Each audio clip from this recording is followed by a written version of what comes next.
55, 55 और 95 हर उम्र के लिए यकसा मुफीद। मफाद आम्मा का आलम बरदार। जरूर सब्सक्राइब करें, लाइक करें, शेयर करें और बेल आइकन प्रेस करना न भूलें। Rabbani the scholar YouTube channel.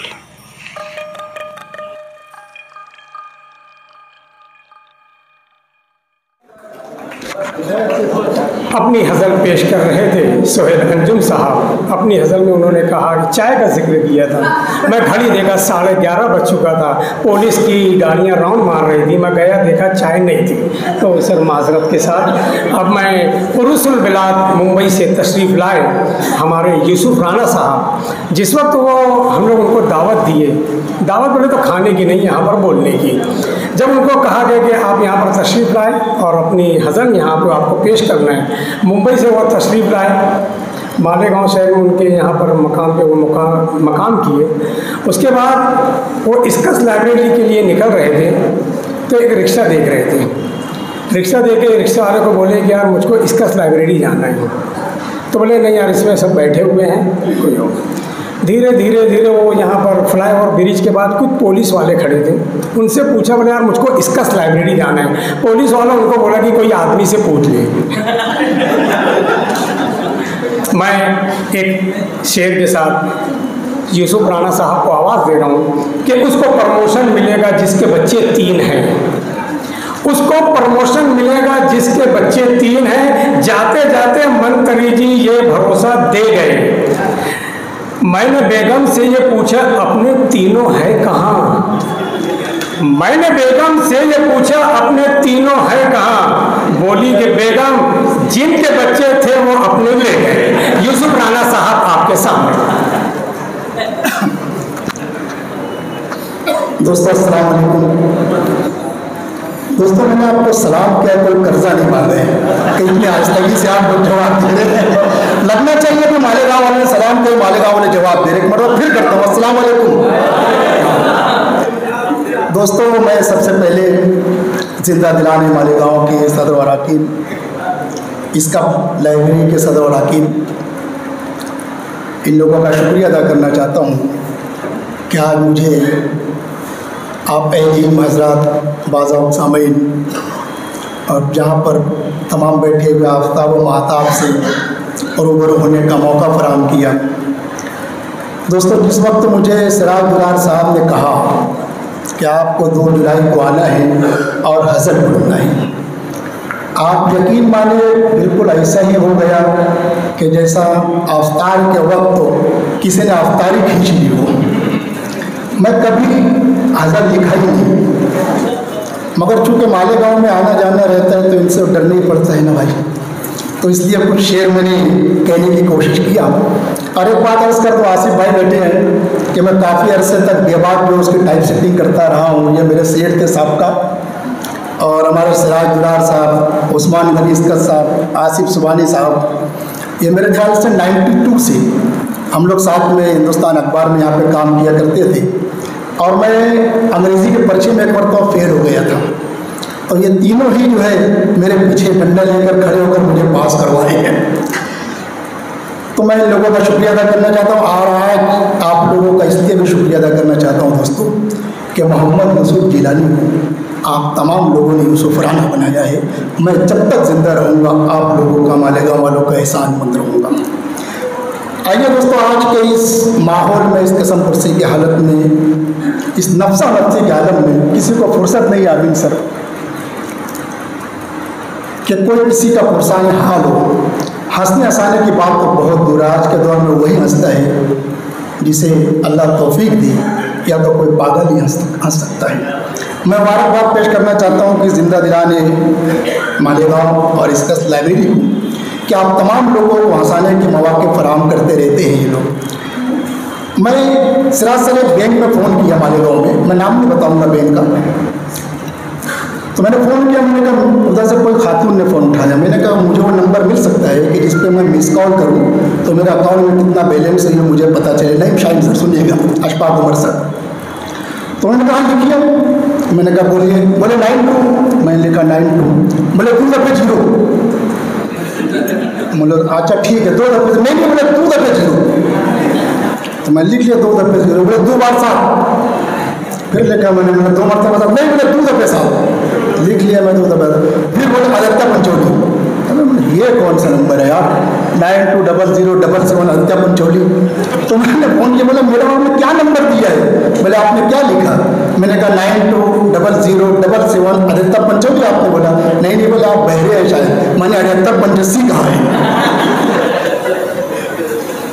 Sir मेरा एक दोस्त बम्बई में घूमने आया, मुझे बोला कि चलो थोड़ा गेटवे ऑफ इंडिया घुमा दो आसिफ भाई, तो मैं उनको लेके गया गेटवे ऑफ इंडिया।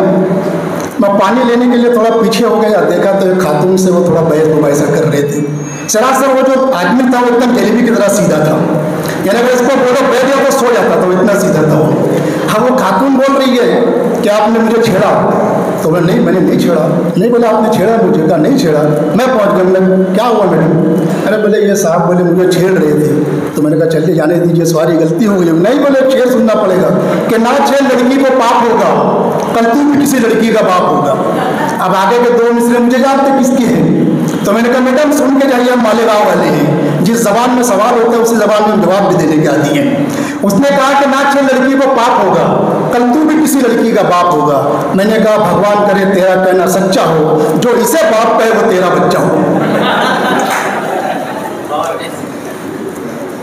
कि कुछ मालिक भी गुलशन में परेशान हो गए। दोस्तों बड़ी खुशी की बात है कि आलमी शोहरत याफ्ता कई शुरा इकराम यहाँ पे तशरीफ़ रखते हैं। सोहेल अंजुम साहब, सोहेल आज़ाद साहब, इरशाद अंजुम, आज़ाद अनवर साहब, सुंदर माली गामी साहब, बस यूँ समझ लीजिए कि चारों तरफ से ये हाथ से कवि मज़ाहिया शायर जो कि पूरी दुनिया की सैर किए हुए हैं, इधर बैठे इस तरफ बैठे हैं आसिफ सुबहानी साहब। ऐसा लगता है कि शेरों के बीच में मुझ बकरे को फेंक दिए गए हो। सुनने का कि कुछ माली भी गुलशन में परेशान हो गए जब फूल यहाँ रौनकें गुलदार हो गई। कि कुछ माली भी गुलशन में परेशान हो गए जब फूल यहाँ रौनकें गुलदान हो गए। और इस्लाम में कर सकते हो तुम 4 शादियाँ, यह सुनते ही पंडित जी मुसलमान हो गए। ये सुनते ही पंडित जी मुसलमान हो गए। दोस्तों हवाई जहाज चल रहा था, अचानक उस पर धड़ धड़ आवाज़ें लग गई, डोलने लग गया। अब किसी तरीके से वो जो पायलट था बड़ी मुश्किल से बचा के वो लेकर आया और लाने के बाद उसको टेक ऑफ कर दिया, ज़मीन पर उतार दिया। सारे मुसाफिर उसको मुबारकबाद देने आए कि बहुत मुबारक हो भाई, आपने बहुत अच्छा काम किया। अब एक उसमें मालेगांव का भी था, उसने पूछ लिया सर, बोला वैसे पहले क्या करते थे? पायलट का जवाब अगर आपको लगे दोस्तों तो फिर मोहब्बत से नवाज। बोले इससे पहले क्या करते रहते? बोले कुछ खास नहीं और मालेगांव में रिक्शा चलाता हूँ। कि धोखा फरेब मकर के खोकर बनोगे तुम। अभी अभी इलेक्शन गया फिर आने वाला है कि धोखा फरेब मकर के खोकर बनोगे तुम, लड़कर चुनाव झूठ का पैकर बनोगे तुम। और पत्नी को छोड़ छाड़ सियासत में आ गए, लगता है अब के साल मिनिस्टर बनोगे तुम, लगता है अब के साल मिनिस्टर बनोगे तुम। और अभी अभी मेरा एक दोस्त था, मैं फ़ोन पे बात कर रहा था, तो बोला यार किससे बात कर रहे हो? मैंने कहा बीवी से। कहा आधे घंटे से। मैंने कहा मेरी थोड़ी है। कि 4 शादी हो चुकी है, 4 शादी हो चुकी है फिर भी नियत है खराब। कि 4 शादी हो चुकी है फिर भी नियत है खराब। कारनामे क्या बताऊं शौहरे नसरीन के, कि कारनामे क्या बताऊं शौहरे नसरीन के।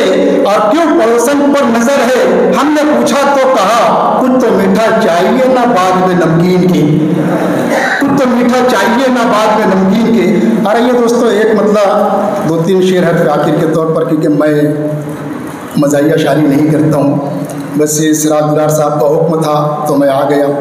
मतलब यूँ कि खेल कुछ ऐसा किया बाबा ने आइन के साथ, कि खेल कुछ ऐसा किया बाबा ने आइन के साथ।